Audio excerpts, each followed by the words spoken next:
Hello, I'm Alec Wood, a professional genealogist. 2 weeks ago, I launched a YouTube video explaining how you can start your own genealogical research in these difficult times. That video is available at the address you see on the screen. Today, I'll take you a step further by illustrating how to use the ScotlandsPeople site. Scotland has a superb system of statutory registration of births, marriages and deaths. It started in Scotland in 1855, 18 years after it commenced in England. All our vital records are normally available in New Register House in Edinburgh, but also in the Mitchell Library in Glasgow and in several other centres. But not at the moment.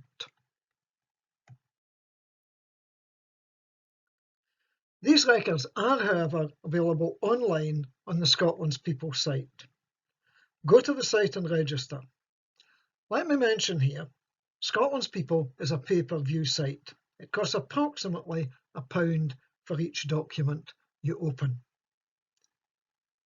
And it carries birth, marriage and death certificates from 1855, old parish registers up to 1855, other church records, census returns 1841 to 1911, and wills.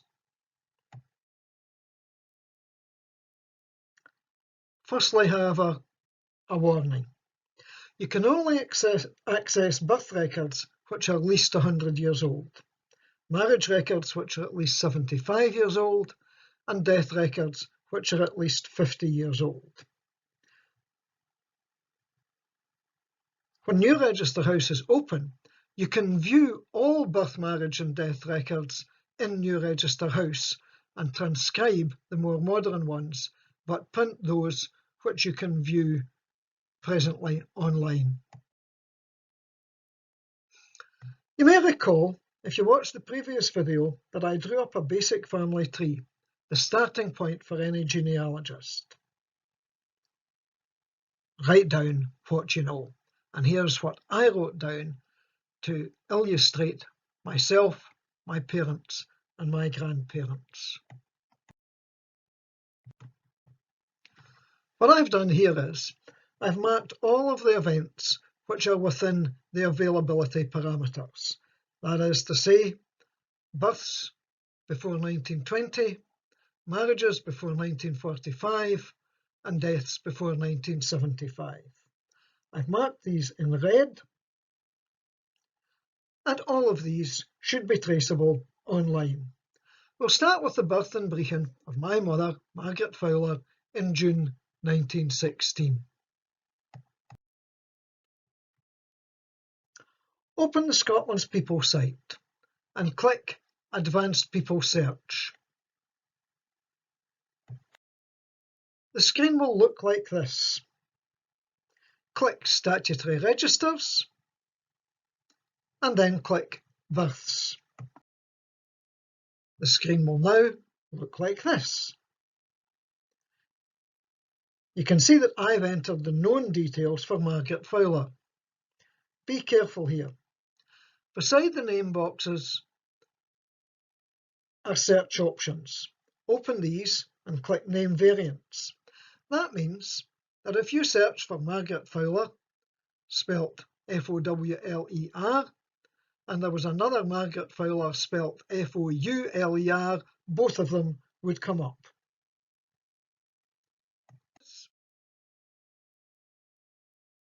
We have one result. Margaret Ann B. Fowler, female, 1916, Brechin. Click View Image. Lo and behold, Margaret Fowler's birth certificate. You will see that her full name was Margaret Ann Backley Fowler. She was born on the 19th of June 1916 at 8 hours 45 minutes AM in 13 Jamaica Road, Brechin. Her father was Walter Fowler, factory worker, linen, private, 3rd 5th Black Watch, the Royal Highlanders. Her mother was Mary Ann Fowler, maiden surname Sinclair. They were married in 1916 on May the 22nd in Brechin. Notable that they were married less than a month before her birth. The informant of the registration was Walter Fowler, her father, who gives his address as Ripon, Yorkshire, which is where he was stationed at the time. And the birth was registered on the 26th of June 1916 in Brechin.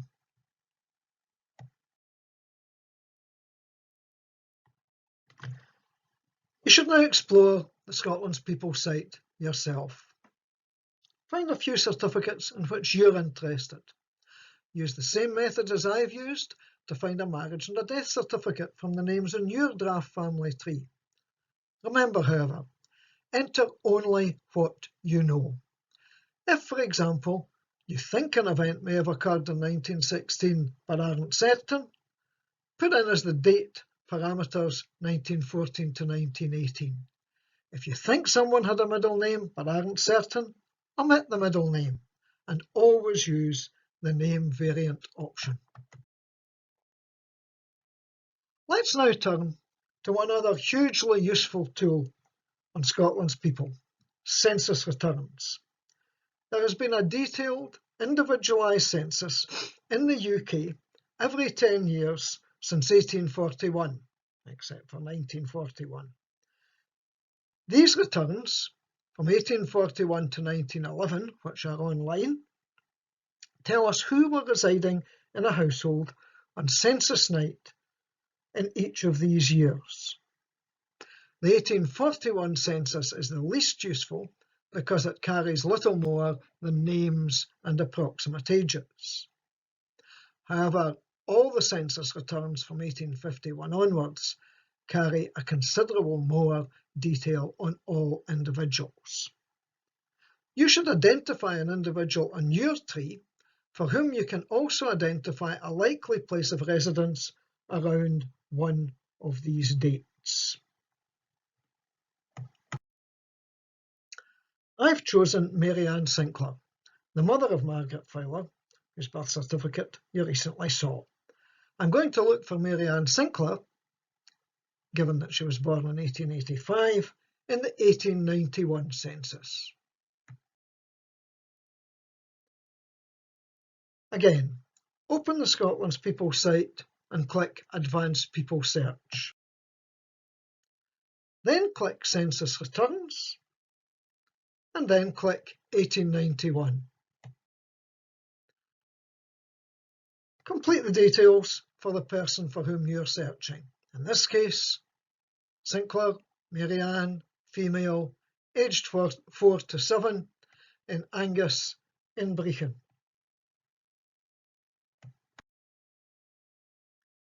And we find a sheet at the very foot of which, in a house in 13 South S Street, Brechin, is residing Mary Ann Sinclair and her mother. Here's a detailed view of it.